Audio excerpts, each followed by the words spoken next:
Time to fire up the VCR. This one's my favorite.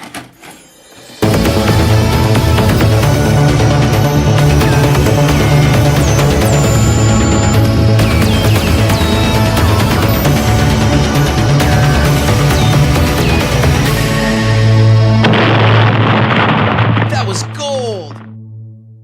Welcome to Analog Jones in the Temple Film. I'm Steve. I'm Matt. And we're a VHS podcast, except when we're not. And that's one of these weeks. And Matt, why don't you introduce what we watched in the theater? We watched The First Purge. Citizens, this will be a tradition we celebrate every year.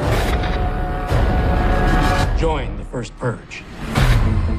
Isaiah, come say bye. Go do your thing, sis. Always. I'll see you tonight. People are now calling this controversial experiment of legalized crime the Purge. Do not purge! Do not purge! You and Isaiah, just stay with me during the purge. Oh, we're gonna be fine on our own. We are here with Dr. May Updale. She came up with this experiment. Is the purge a political device? It is a psychological one. If we want to save our country, we must release all our anger in one night. Tonight, we'll see the good and evil in everyone. This is your emergency broadcast system announcing the commencement of the First Purge. Our neighborhood is under siege from a government who doesn't give a shit about any of us. At the siren, all crime, including murder, will be legal for 12 hours. There's a lot of good people out there who we're gonna have to protect. All emergency services will be suspended. We gotta be prepared for anything. Your government thanks you for your participation. Parties, you predicted a much higher level of participation. Human nature does not obey the laws of politics. What the hell is going on?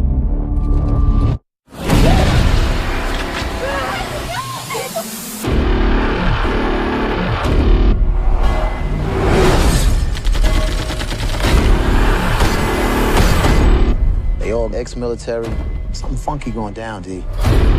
You're sending soldiers into the island disguised as citizens. This country needs for this to work. No one's coming to help us. After tonight, nothing will ever be the same again. They forgot about one thing. They forgot about us. What have I done? Run! Stay strong now. I'm coming.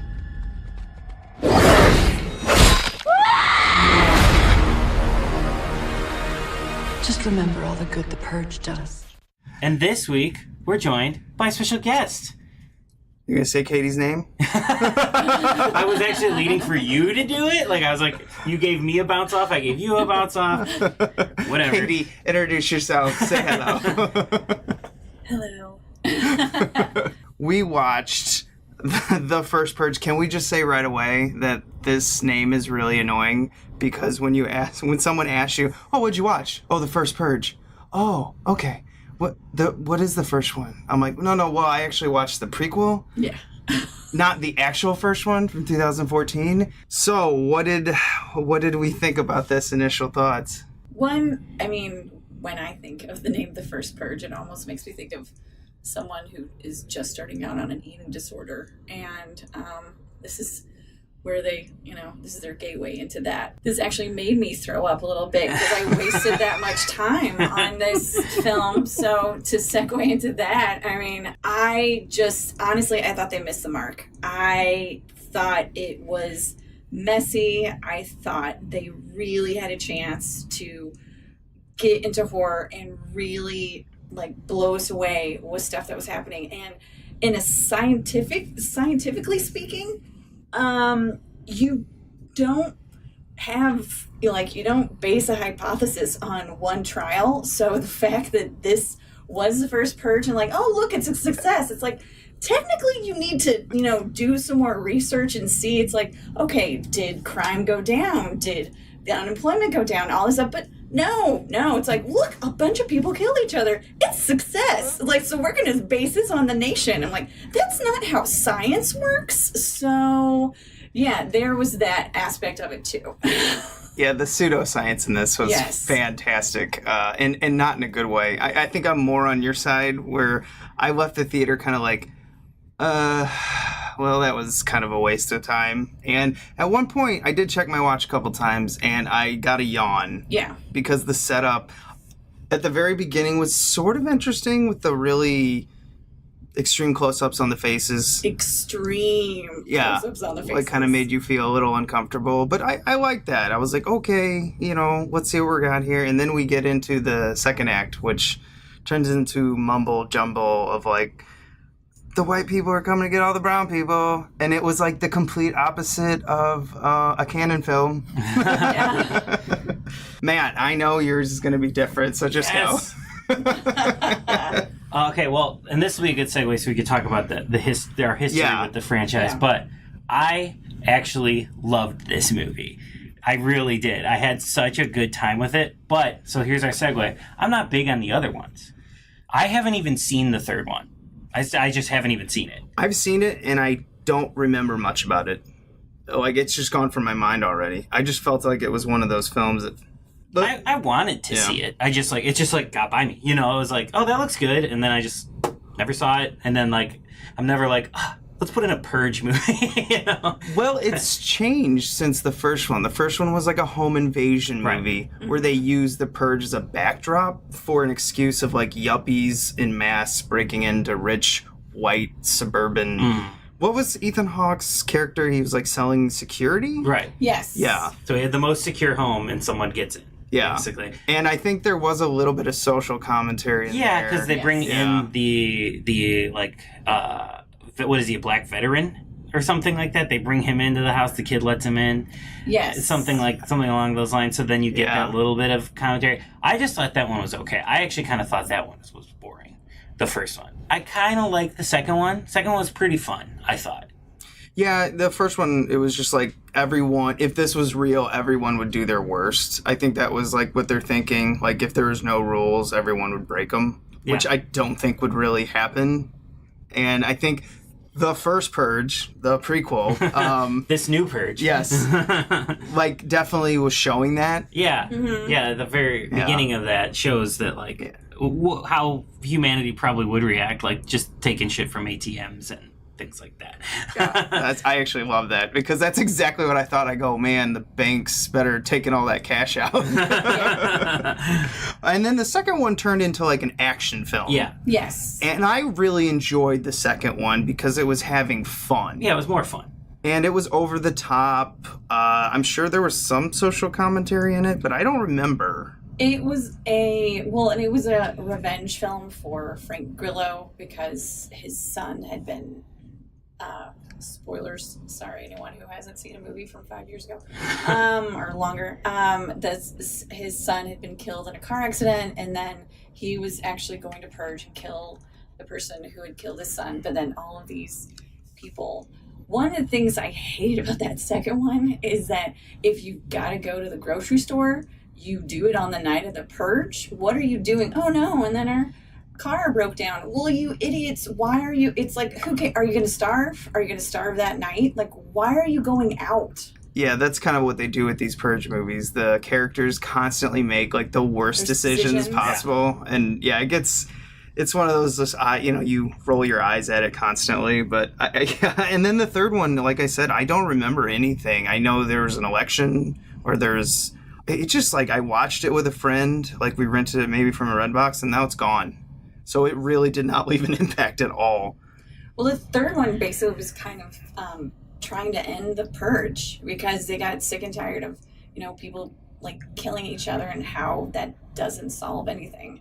Like, because one of the things with this one, like freeing violence, like act violently, free of consequence.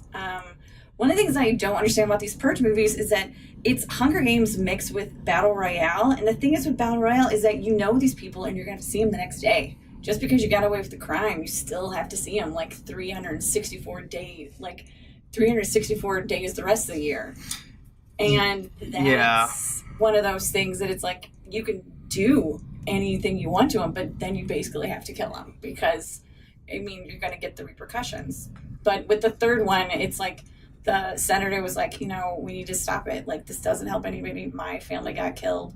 Other families are getting killed. Like, we need to stop because it doesn't make any sense. Yeah, that's kind of what I've always had a problem with the Purge movies, even though I do find it kind of interesting with the idea, but I don't buy it at all, like it actually happening, and especially it happening over and over, because after a while, like, people would just not care, like, oh, you just killed my family yesterday? Well, I'm gonna kill you today. Yeah. It would turn into anarchy. But it's an interesting concept. It's a good way to sell tickets, so I got that. That's why I liked the second one the most, because it was just, like, over-the-top, stupid, kind of like Canon almost. Where it's just like, oh, bang, bang, boom, boom. We've got all these crazy masks. And didn't they have, like, guns that were painted American? Yeah. Like an American flag in one of them? Was that the third or second? It's in one of them. It's one of them.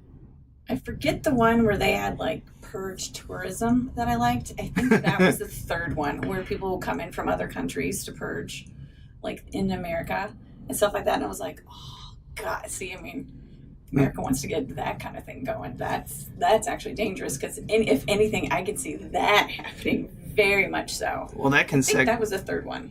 Yeah, that can segue into the prequel we just watched. So I guess we can get into breaking down on this. The first act introduces us to all of our characters in Staten Island, which I thought was interesting that they chose an island. I was like, okay, that's clever. I get that. They can kind of like get it away from the mainland in a way.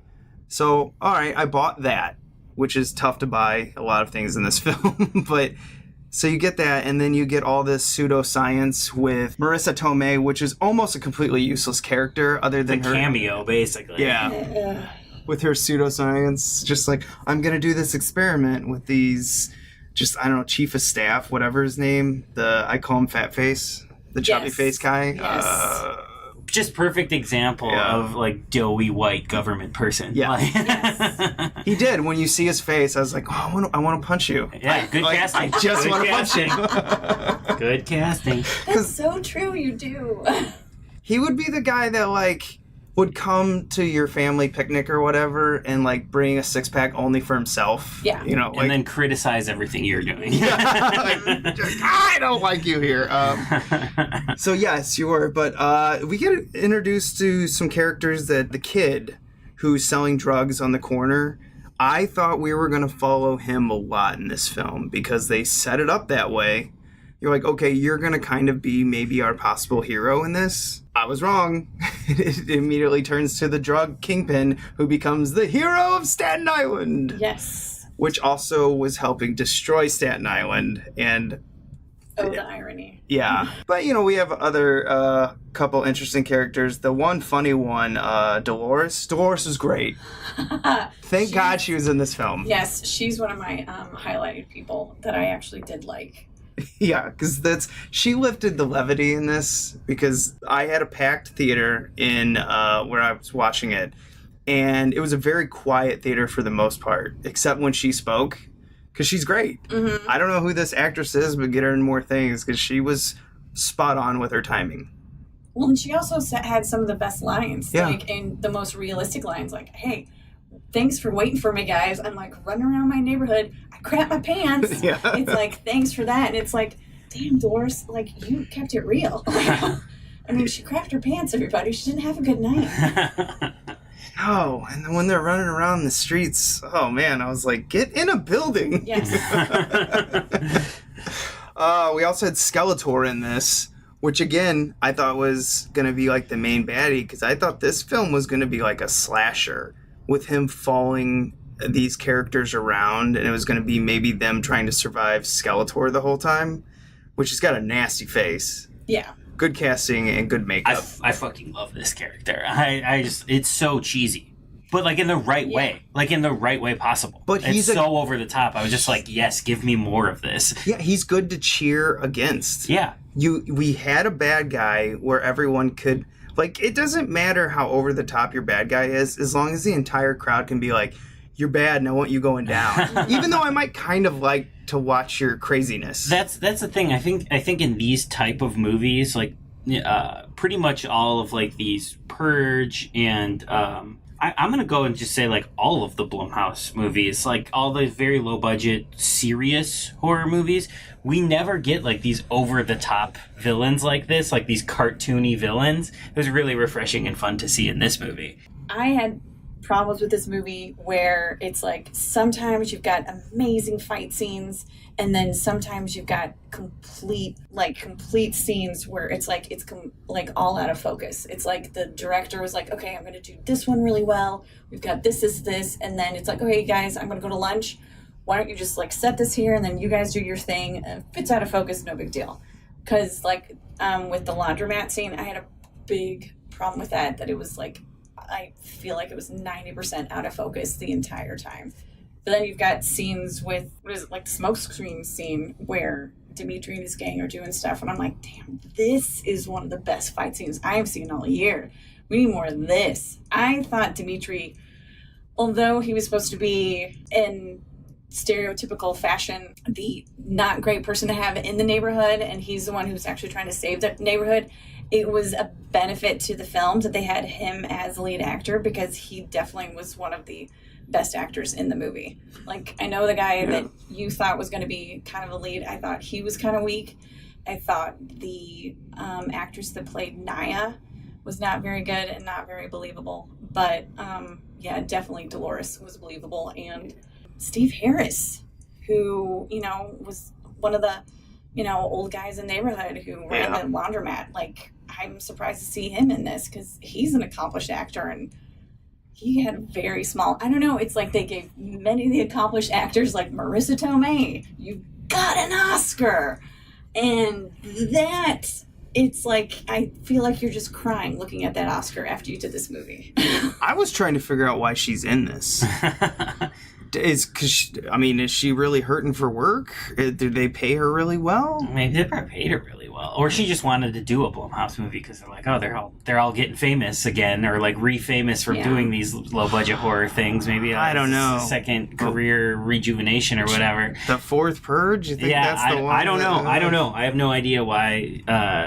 I sort of liked the choice of having the accomplished actors be the side characters. It reminded me of like 90s urban thrillers where you'd have these stacked cast, of all, white, black, Asian, whatever. You have these stacked casts and everyone was an actor, like it reminded me of that sort of thing, but they're putting the leads as like these young, fresh faces, which is different, obviously, than those 90s thrillers. But it reminded me of that with having those people in these roles. I actually liked some of the new cast. I actually liked Naya in this. Did you? I agree with you on the brother. Mm-hmm. He wasn't that strong. But he had a good face of like innocence. I feel like that's why he wasn't that strong of an actor. Yeah. But I liked Naya. I felt like she was, besides like her look, which was obviously just like cool and she's really pretty and everything like that, she carried, like, she had this air of cool around her as well.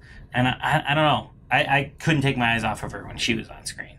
But yeah, the brother, Yeah, well, it's like almost the film realized after the little fight. So once they start the Purge in the middle, the 12 hours, the experiment, we find out all these poor people from this bad community are, if they stay, they get $5,000. If they participate by putting in the contacts so they can watch, then they get more money. So basically drop your morals for money. That's this whole thing. And it's a social experiment in a way. And then we get into it and the Purge isn't going as well. But it sets up Skeletor as our main baddie. He comes in, he starts, he gets the first Purge by stabbing a guy who's trying to break into an ATM. And then we get him going to a block party, which I thought was hilarious because that's probably what would happen in, like, a young neighborhood. And they're like, wait, no rules? Let's just party in the street. Let's get stoned and, like, cuss. I thought people would be, like, cussing out the cops or something like that. Because, like, maybe, like, go to the bridge where all the cops are blocking. Because right there, you could just throw shit at them. It's legal. I thought there would be stuff like that, but they didn't put that in. It basically just turns into, once he stabs people at this block party, then it goes chaotic. And you could see a chubby face get, like, a little Woody, because he's like, oh, the Purge is beginning, yay! And then it doesn't go well, and then we get more pseudoscience of, like, why it should start hard and slow down after, time. And she's like, why isn't this working? And I'm like, Because it's the government, and you know what this movie's going to do. It's going to set this up where they put people in to make chaos. Like, this was so obvious. And to me, I'm like, this would be so easy to figure out. Like, this would get broadcast everywhere. Now, if you would have had people not believe it on social media, which we put up with now, like, you're entitled to your own opinion, but you're not entitled to your own facts. But people still don't care about that. I thought maybe they're going to shove that in here. And then it could reflect how we look at life now. Mm-hmm. But no, instead, it just turns into, like, we're going to dress up like cops, like KKK members, which I didn't get if they really were, or just, like, they were all mercenaries dressed up like that. Yeah, I know. And then you've got the, like, leather-bound Nazi Reich outfits and stuff like that. Yeah, like the SS uniforms.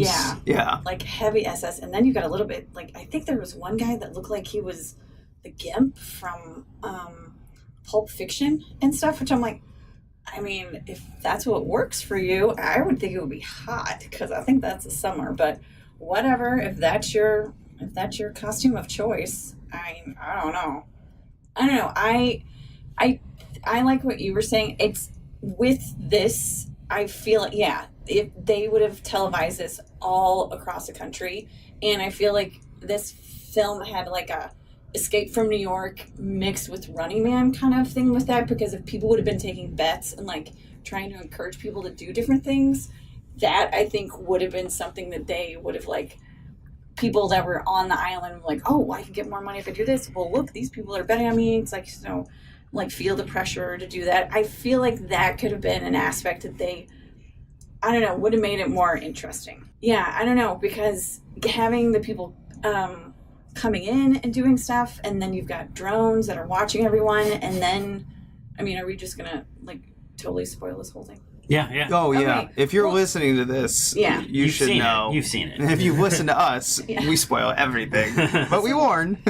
So then when you have the drones start shooting up people and stuff like that in the end of the second act, I was like, well, then what's the point if you're just going to take him out to begin with? And then when you get to the end, I kind of thought, well, if you're really going to go here, why didn't you guys just have the drones, like, shoot up everybody and maybe have 2 or 3 people, you know, that actually survived and try and tell a story of what really happened on the island, rather than it like, oh, everyone just went crazy and did this. Because, I mean, you still have a lot of money you have to pay those people. Like, there's a bunch of people that are still alive. And then, you know, they obviously are very okay with what happened, because they started to play a pickup game when the, you know, crane shot lifted up and you see guys playing basketball. And I thought that totally threw me off the whole movie, when that it's like, wait, I don't understand. You just saw everyone, like, there's people in a church who were just gunned down and set on fire.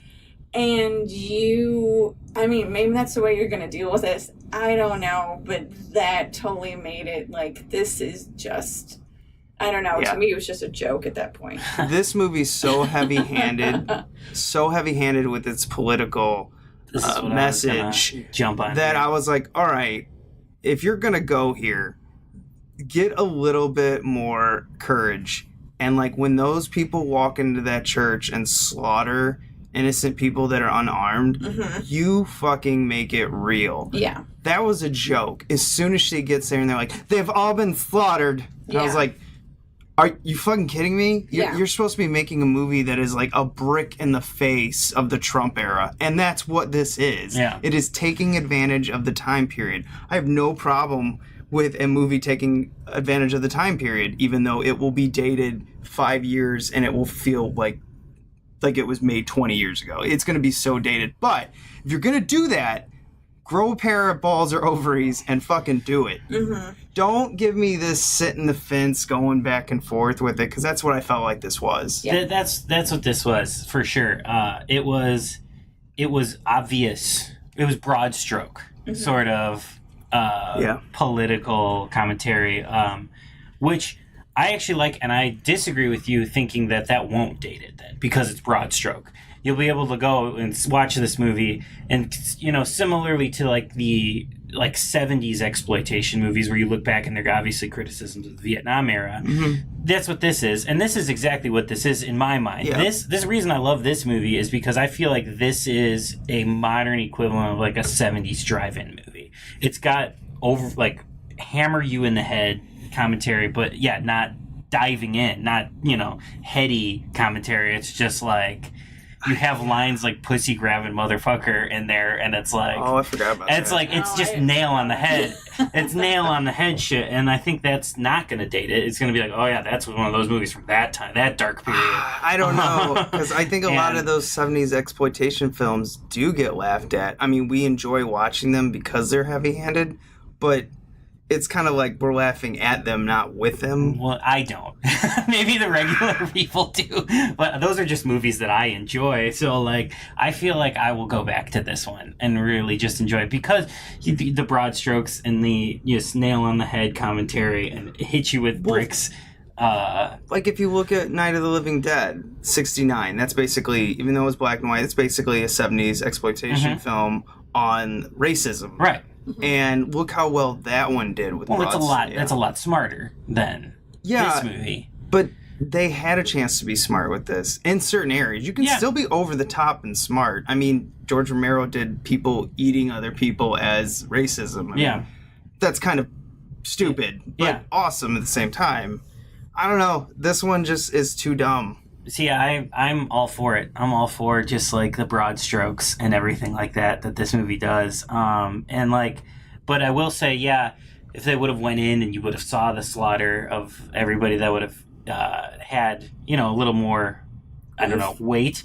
Yeah. But the scene in the stadium with the cops has the weight. Yeah. And they cut away from it too soon. I was like, leave it for a second. Let it breathe. Yeah. Because that's the scene. That's the scene. That's your fucking anchor for what you're saying in these movies. When I said it was too stupid, Katie, I saw you, like, what was going through your mind? No, I just agree. I just feel like it was, I don't know. I just feel like it was just dumb. I feel like they had the chance to really hit home and make it a, like, gory horror film and really like set the precedence. Like, this is the first one. This is the one that it's like sets the stage for the rest of America. Like what you guys are what you were saying, like showing like people just bullets flying in a church where people are there to like commune together and like sit because they're afraid of what's going on, but they don't want to leave their community, and then have this happen. Like, that's what the Purge is about. Like, no place is safe. Like, you have to make your own safety. But I also feel like there was a lot that maybe they put in that, because I don't know, there was stuff in the third act, like with Skeletor and stuff, that I feel like we missed with him, where he's like covered in like almost like he was in a fire and stuff, that I feel like maybe they filmed but then they didn't put it in and stuff. And I understand they're like basically making the hood into ancient Rome and whatnot, and they talk about that in the film, but I don't know. One thing I'll always love about the Purge is that damn siren. That damn siren has actually become one of those things. It's almost like the that when I hear that siren, I'm like, oh crap. Yeah. Oh shit, stuff's going down. I did like in the church when the sirens first go off. It's like a ripple effect through their, like they're like, oh shit, this is real. It's actually happening, even though we knew it was going to happen. But I do want to talk about, did anyone feel the massive shift in the middle of this? Where almost the film goes, okay, the kid is not working out. Let's go to the drug kingpin as the lead man. Yeah. And then they're like, okay, Skeletor's not enough of a bad guy, so we'll stab him in the back and then not see him for like the rest of the movie until the end. And now we'll go to all these mercenaries dressed up as KKK and cops and SS troops. And to me, I was like, Skeletor, you spent time setting up a baddie that we could hate. Now you shift to the other baddies that we don't know, and I felt like are just like flat because I'm not cheering against them. Now I'm rolling my eyes, and I felt like the crowd, I could feel the shift in the crowd too. Now a lot of them were younger, so they just want to see bang, bang, boom, boom. And I understand that completely. I remember Sunburn in high school. But the rest of the crowd, the adults, you could probably hear the groan because it's just like, we're doing this. Yeah. So a lot of them probably wanted to escape the bullshit on the news, and then they come to this film, which, by the way, don't come to a Purge movie if you're trying to escape social commentary and stuff. But maybe they don't know that because they're working their jobs. They don't watch movies constantly like us. Or the Wasp is sold out. To go into this movie with their family. You know, hey, there's that too. Oh, side note. I guess we'll get into that. Well, okay, let's finish the movie first. So we get into this. It's all set up. They throw Marissa Tomei's character away, literally into the street. Literally away. Which... I laughed, by the way. I go, oh, you gotta be kidding me. There was one thing about that, though, that, I mean, it had to have been her. However, she did have her assistant that was there, and it was almost... I don't know, I almost thought it was too convenient that they just see her with the wig and stuff, and then... they shoot her up, and I almost was thinking, it's like, well, what if maybe someone just, you know, put a blonde wig on and it actually isn't her, and she's got, you know, she'll come back in a movie and that'll be her way. It's like, I can fix this, you know, maybe. my poor assistant. That's maybe you know, why she's in this movie, yes, so she can come back and carry the next one. Which, exactly, that's what I was thinking, like, come on, man, you won an Oscar. Like, you've been nominated since then, too. I know there's got to be something more than this. Yeah, I noticed that, too, because they show the back of her head from a faraway shot. Yes. It might be. I was like, did Marissa Tomei just walk off set like, I don't need a close-up for my death, goodbye, or is it this? Yeah, I'm hoping it's that and not the, fuck it, just give me my paycheck. Which it could be that. It could. So we well, before you go any further, I was just going to say, I actually kind of, again, like, this is just me being opposite of everybody here, but, like, I like the bait and switch. I like the fact that you think it's going to follow this kid around, and then you get Skeletor. But then it's like saying, like, okay, we've got this cartoony, crazy villain that you love watching, but it's like, here's like the real villain. It's like, come on, Nazis and KKK. It's like, these are the real bad guys, not just some crazy guy that likes killing people. Like, the real bad guys are. Then you can't spend malicious. that much time on Skeletor. I feel like you shifted the audience so much in the middle. They bring him back, though. They bring him. That's for why. 2 seconds. No, I know, but still, that's. And it just felt weird when they brought him back, because I felt like, did we miss something that he had gone through? Like, is Probably. there a side story or something? But then look at the little ladies who are the custodians that they, like, oh, people make fun of us all the time. Yeah, we'll purge. And they do that sequence with them with, like, the stuffed animals, and then the kid runs through them and they're laughing and stuff like that. I was like, I just thought that was kind of a waste, because I felt like they maybe should have gone back to them, like seeing them killed or whatever.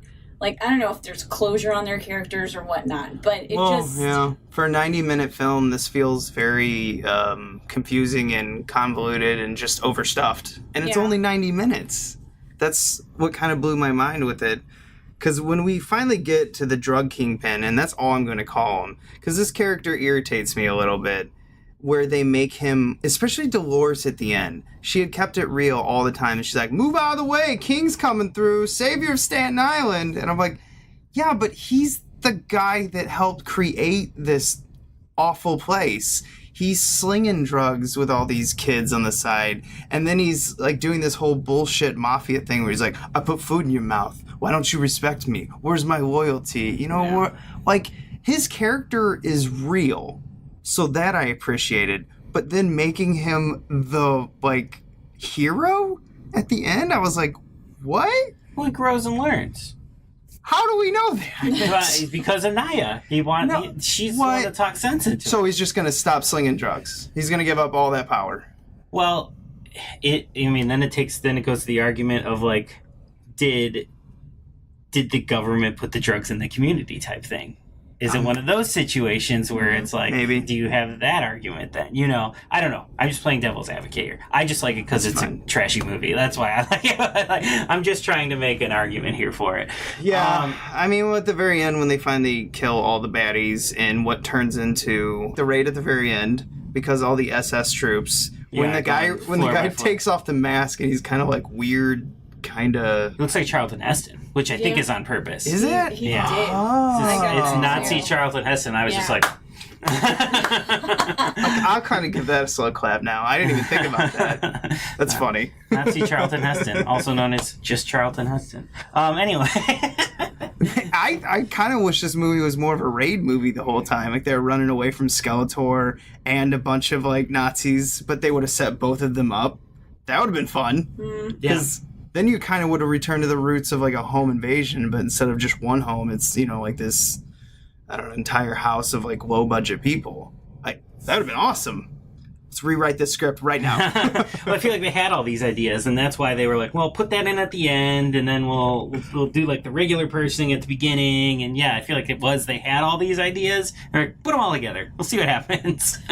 One thing that I thought was kind of a waste of time, since basically this could have happened with or without the Purge, is that whole scene with Dimitri and the two girls, and then the guy who Dimitri had insulted, and he was the one who was like, I put food on your table and all stuff. To have the two girls try and kill Dimitri, and like, no offense, you could have done that whether it was a Monday, Tuesday, Wednesday, or Thursday. It didn't have to be the Purge. I felt like having that be the Purge and then Dimitri killing that guy anyway. I mean, that didn't seem like that was anything to do with, that didn't have anything to do with the Purge. That would have just happened. It's like, and I felt like if they had taken that whole section out, that could have been more, I don't know, like plot twists or storylines for something else, because I didn't really see that elevating or progressing the story along or anything like that. And that to me didn't make it seem like, oh, well, this is total Purge, so I can just do this. Like, well, no, because you would have, I feel like that just would have happened like any other day. Like, you smack some guy in the head and tried to pull a, Michael Corleone on him. So he just did a veto on you. But I don't know. That's me. I like Dimitri. I do think it's funny, though, that when Dolores calls him the savior of Staten Island, because, like you said with the raid, they were on the 14th floor. That means there's 14 floors of people that were killed before Dimitri got to him. So you didn't save that many people. Yeah, the movie doesn't at the end kind of like give you the like depth of how many people are dead in Staten Island. A lot of There's dead lots. people. So, so I can see how they were like, oh, the Purge was a super success, but you're telling me this is going to work out where these people won't know they're mercenaries? Because who's going to, collect all these dead bodies? Yeah. I mean, because, these people are going to have to really tighten these bootstraps, and then pick up a lot of dead bodies, because that place is going to stink. Well, that's going to create jobs, though, Stephen. And, maybe that's the point of the Purge. It's like, someone's got to put together these places that were looted, and someone's got to pick up all these bodies and clean them up. Like, I mean, those jobs don't just come along. So what you're saying is you want to purge. I wanted to purge so bad during this film and after this film because of the people that were in the theater with me. I've never wanted to purge so much in my entire life. And I actually wanted to do that before the movie even started, when people were just, I don't know, people can talk and stuff like that before a movie, but when you are very loud and honestly don't take a breath, and then don't let the person next to you speak when they're trying to speak, and you're like vehemently talking over them throughout that time, I just wanted the movie to start. And then when that person that I felt sorry for, that you weren't allowed to speak, then when they start talking very loudly, I'm like, I just want to throw a grenade in this place and let the Purge begin. Man, I can't go to the free screenings anymore. I kind of want you guys to bring me to a free screening, because I want to experience this. It's got to be like a horror movie. It's always got to be like a for the masses movie. If you want to go next Thursday, I actually have one next Thursday if you want to go. Is it a horror movie? Yeah. Ooh, yeah. You should do it. Just experience it. I don't know if you were there for this one, because I don't think we knew each other then, but Don't Breathe had a screening where like a fight almost broke out. Were you at that? Is that the one where the guy tried to crack jokes? Yes. And then someone said, shut up. And yes. he's like, I'm going to, there's going to be 2 dead bodies, like one on the screen, one in here, if you ever tell me to shut up again. Yes. And I'm like, Yes. God, I was this at that is a screening. Yes. Oh, then we were at that screening. Yes. Yeah. Yes. And that guy actually got booted out. It's like, where the guy who got threatened, and I'm glad he did. He stood up. It's like, someone just threatened my life in a free screening. And it's like, Jesus Christ. Not quietly. No, Like, not quietly at all. That was my last free screening. I was like, I'm not dealing with this. Because it was like, it's like that all the time. Like for the, not for like the art movies, but like for the Hollywood movies. So it's like that every time. You don't think the free screening on Hereditary was like that? Well, it might have been because it was a horror movie still. I don't know. I think people were fucking leveled by that movie, but we'll discuss that another week. But yeah, like it's hard. But then at the same time, I think I mentioned it in another podcast. Like I had to see The Strangers 2 twice because people kept bringing children into both of the screenings I went to. No. And the first one were babies, and toddlers. They were walking, but like they acted like toddlers throughout the movie, and I couldn't blame them because that's what toddlers do. So I couldn't blame the kids, but I was absolutely mad at the parents. It just ruined my experience of another movie I really liked, and then I had to go back and see it, and there were more fucking kids there. So I mean, it's not just free screenings. It happens with all the Hollywood movies. You can't help it. Well, it happens even in the paid screenings because I discussed this off the air, but when I went to watch this, Wasp, or Ant-Man and the Wasp, were sold out. So this family of 5, 3 kids, mom, dad, the dad's like, well, what's next? And they're like, the first Purge, but it's not for children. And without hesitation, he just goes, give me 5. And I was like, what? And there was probably at least 5 or 6 little children, like 6 or 7 or younger. And like, to me, really, is that what you want your kids exposed to this right now? Like, if I ever have kids, I would love to show them horror movies, but like not The Purge.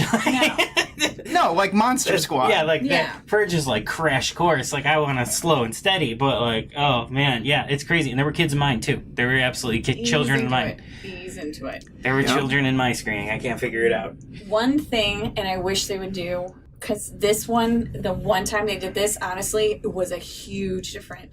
They always say it's like, all right, if we see a phone, a glow of a phone, we're going to kick you out and all that stuff. And we see this, we're going to, it's like one of the ones that I went to, they said, it's like, all right, if we see your phone, we're going to kick you out. If you're talking, we're going to kick you out and you're going to have to pay a fine. That's saying you're going to have to pay a fine, saying you're going to have to pay because you won't shut your damn mouth or check your phone later and all that stuff. That, saying you're going to have to pay a fine, that shut that theater up. And that was one of the best free screenings I've been to.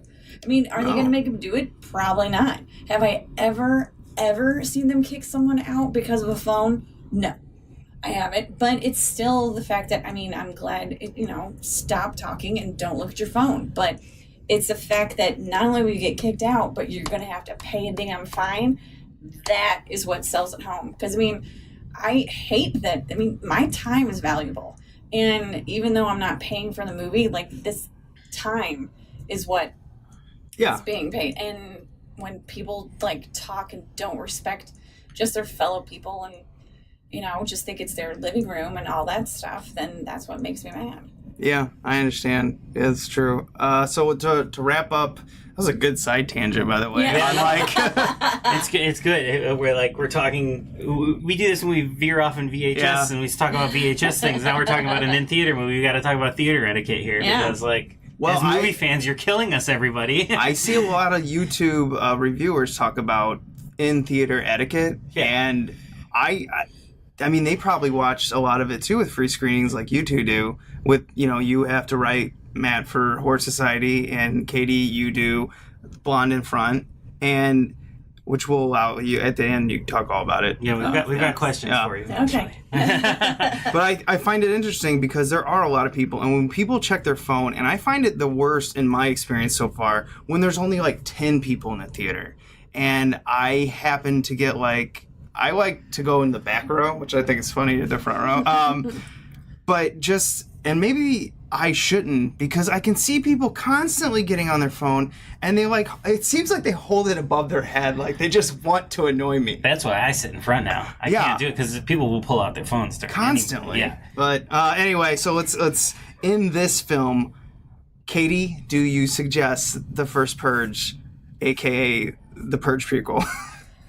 I do not. If you are desperate to see a horror film, Hereditary is still out there.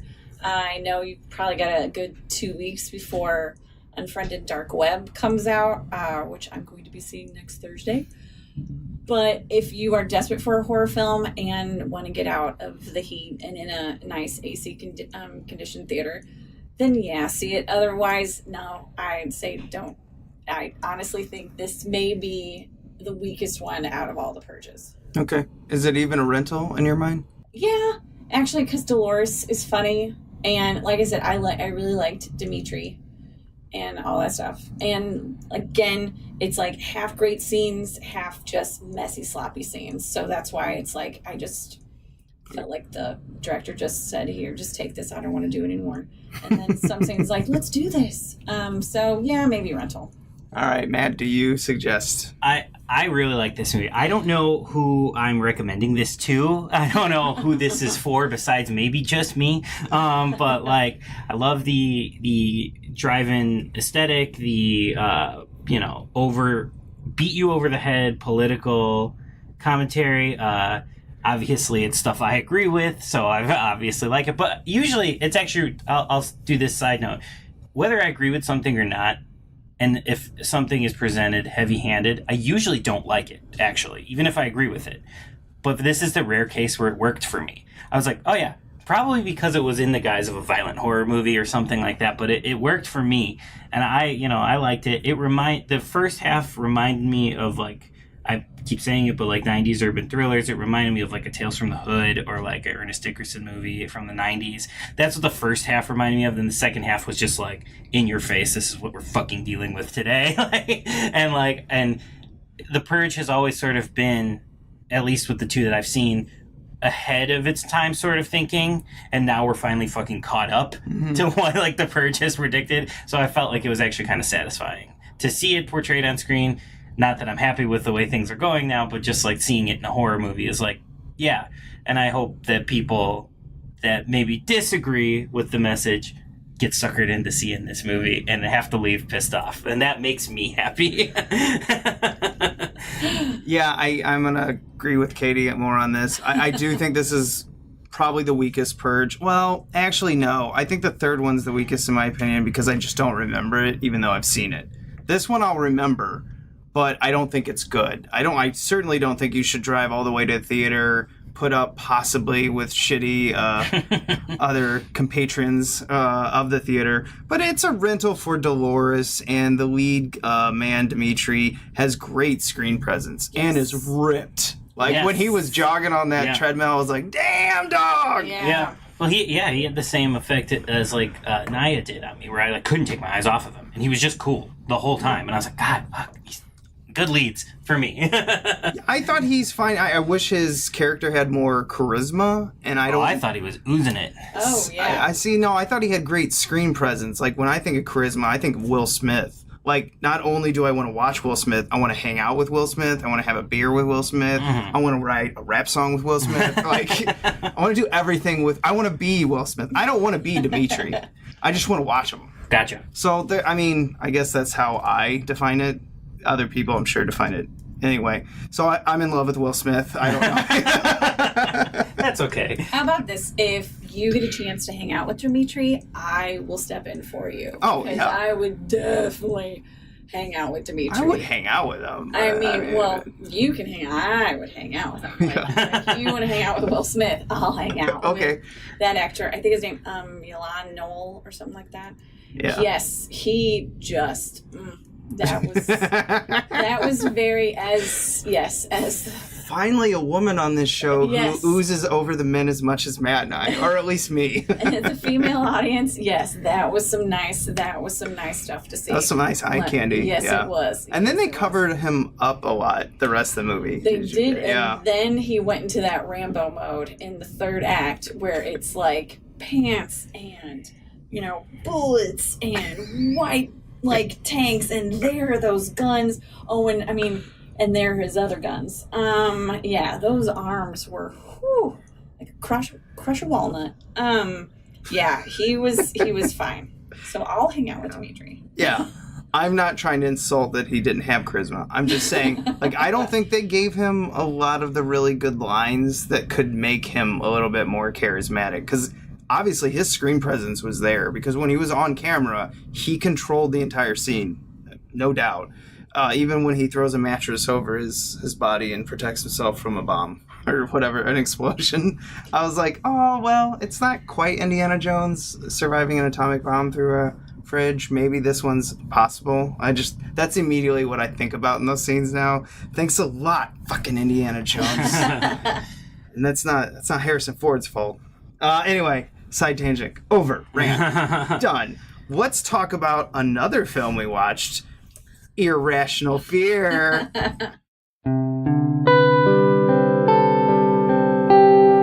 I know we haven't been as close as we used to be, but that's part of the reason that I want you to come. I want to make up for it. I just don't think it's gonna help, Dr. Sanders is more than just some teacher trying to help. I understand you spoke with Zach.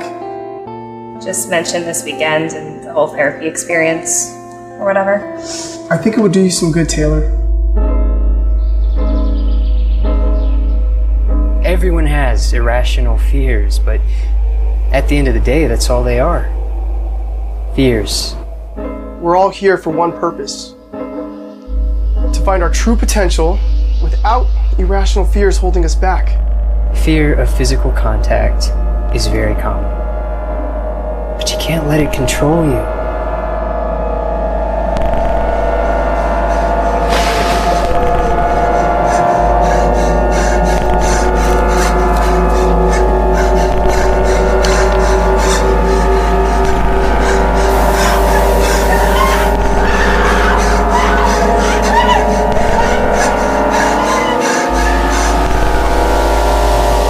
See?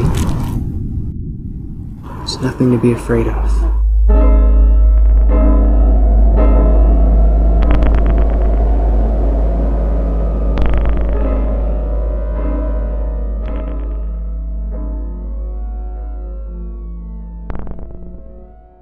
And I think there's an actor in this film in this room. What?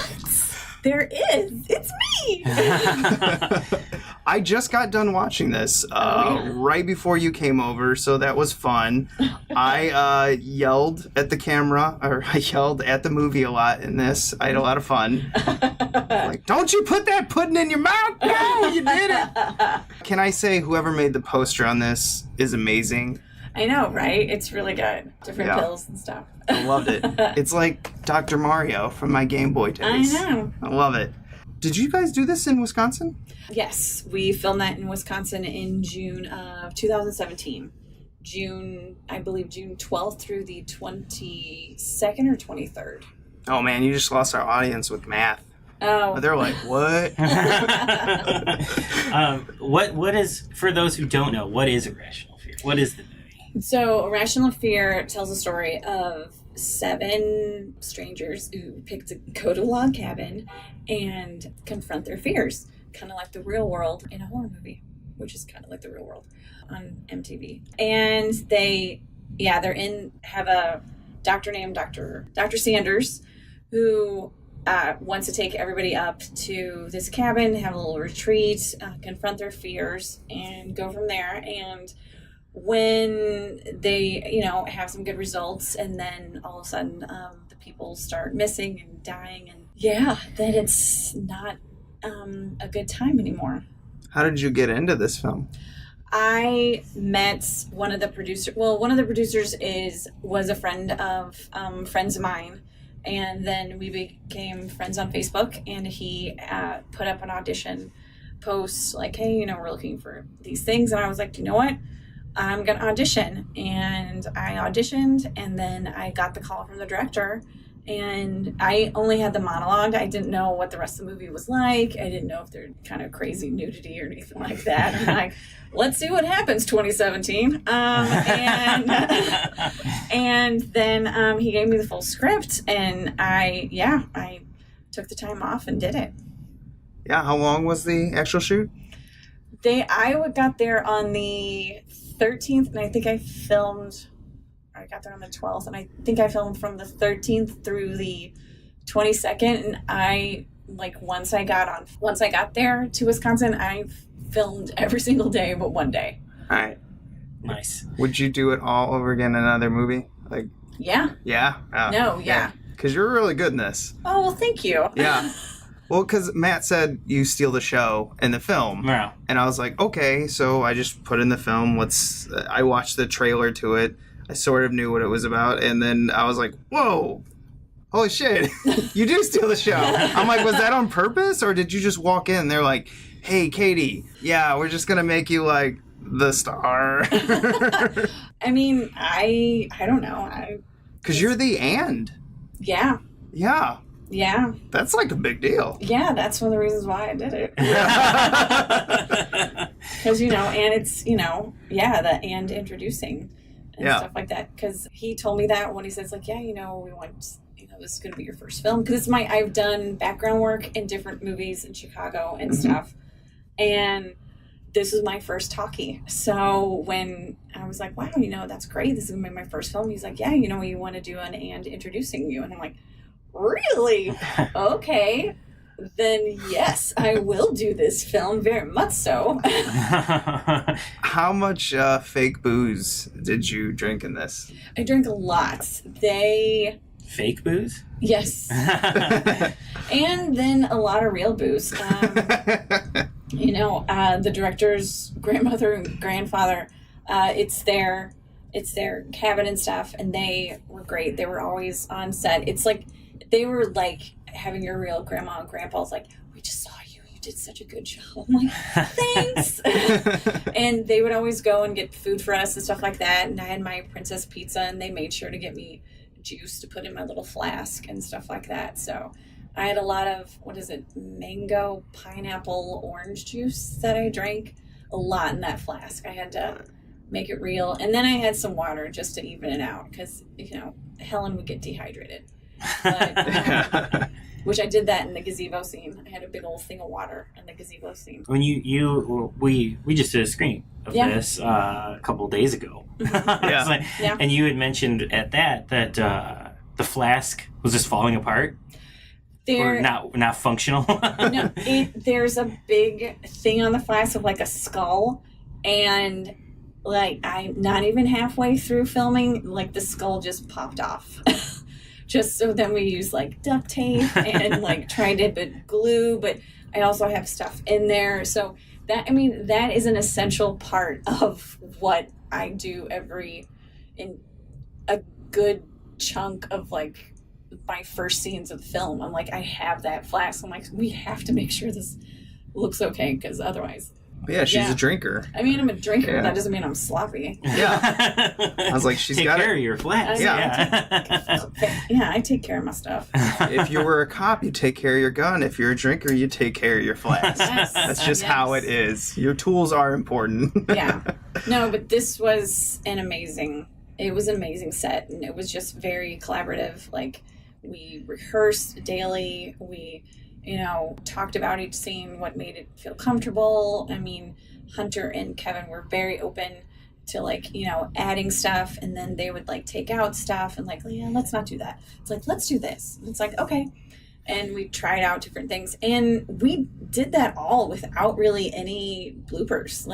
There aren't really, and even, Hunter said, it's like, I don't have any bloopers, you guys, because you just nailed it every single time. It's like, crap. Well, yeah, so this was more of he just a couple cuts and then done. Just goes with the natural feel. Mm-hmm. All right. Yeah. No, it comes across really well. So this movie has been tearing up festival circuits and selling out of copies on their site and everything like that. Yes, I have number 51 of 200. Nice.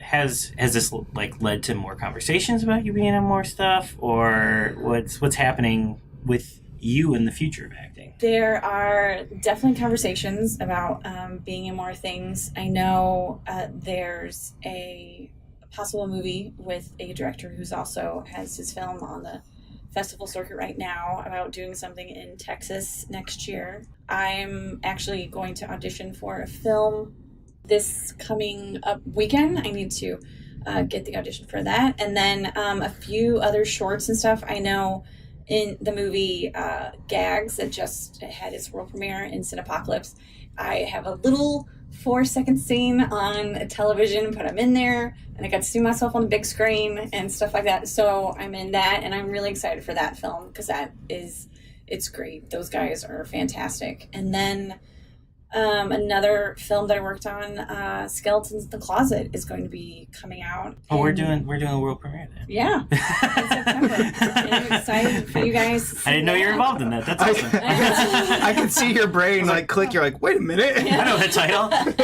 Showing it.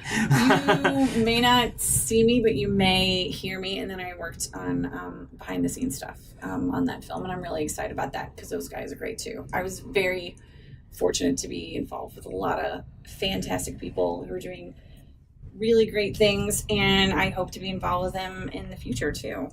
And if anyone is interested in buying this film, you can get it at, I think, slasherstudios.com and maybe lahorror.com? Yes, I believe so. Yeah. Okay. And then, I don't know, I'll see if I can get one of the stars here to actually sign this later on. Maybe. If I bump into her. Maybe. We were going to ask you about Blonde in Front. How is that going? How is, it seems like it's evolving. It's growing. Yes, actually, I'm very excited. I just hit my 500 mark actually yesterday, which 500 likes and over 515 follows, which I'm excited about. I know it's very still in its infant stage and stuff like that, but I'm talking to some people about marketing aspects and stuff with shirts and different things like that, hats, pins, shot glasses, lipsticks, I don't know. And yeah, I'm doing different festivals with that. I'm going to Telluride Horror Show in October, which I'm very, very excited about. And then a few other festivals coming up I'm in talks to. And I'm going to be, continue writing for World of Death for the horror shorts, and possibly doing some stuff with Bloody Disgusting and movie reviews, like the full feature movie reviews. We're going to try that out. This is something that Matt and I talk about off air all the time. So do you have a time machine? How do you do all this? People ask me that all the time. I don't get much sleep. When Cinepocalypse was here at the Music Box, it opened on the 21st. I went to that, and I went to the opening night. I talked to everybody, and then I went to sleep, got up, went to Days of the Dead Indianapolis, got maybe 4 hours each night for that, then came back to Cinepocalypse, did 4 films that Monday to that Sunday to Wednesday and Thursday, and each one of those nights I maybe got 3 hours of sleep. And I still need to post a lot of stuff, but I try and post like every time I'm at the theater, and then give a little synopsis or what I thought of it after that. But okay. I'm definitely behind. Could I be posting a lot more? Yeah, I could, and writing a lot more. But it's just taking the time and just going out there, because if you don't do this stuff, you're not going to get the chance. Like, I'm happy I got to see a pre-screening of Sorry to Bother You, but I'm really disappointed that I missed the actual Killer Clown in Killer Clowns from Outer Space at Music Box. And those are kind of things like you have to pick and choose, but you can try and do both. And I tried, and I got to see the rest of the movie on the big screen, which is great. You almost need a little helper that could like walk around with a sign that has your face on it so that they could take pictures and then pretend to be you. I would love that. Or just organize my stuff and just post the pictures and I write little things and all that stuff. You know, write what this was and all that. But still, you do quite a bit, and it's kind of amazing because Matt and I have talked about it a couple times where it's just like, I think she like duplicates herself. Well, and I have a day job where I'm at work before 7 every day, and then I work till 4:30 or 5, and then usually, I mean, there have been some weeks where I, go to work, and then I've got a pre-screening like every single night that week. Holy moly. Wow. Yeah. But then you have the weekends where you just like collapse and and you sleep for like 12 hours. Yes. Yeah. I sleep for 12 hours. Well, you need it. You need to catch up. Matt, do you want to talk about your booth that you got? Oh yeah, I'll be at Flashback Weekend now. I'll be selling all my shit, so please come empty out my house for me, please. Flashback Weekend is August 3rd through 5th. And that's in Rosemont, Illinois? It's in Rosemont. Yeah. So if you're local, come check it out. It's cool. It's a cool convention. I really like it. But I'll be there. Please help me. Well, as long as you're not desperate. I am. All right, that will end this week. Come back next week when we will be doing American Nightmare. You'll notice that we put this out before American Nightmare. It was supposed to go the other way around, but Matt and I are not good at planning, so wah wah. Yeah. We still do the podcast every week, guys, so at least give us credit for that. We may just not get the order right every time. Yo, what are we, like, mathematicians? Can't do this. Scheduling hard. So yeah, if you listened last week and we teased American Nightmare and you were really excited that was going to come out, sorry. Sorry. Gotta do your Canadian, because it is Canadian. All right, remember to rate and review us on iTunes. You can listen to us on Google Play, Podbean, Stitcher, I don't know, all those. There's so many out there now.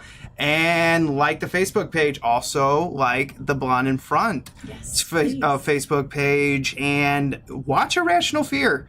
And maybe Purge if you have a chance. Anything else you need to plug, Katie?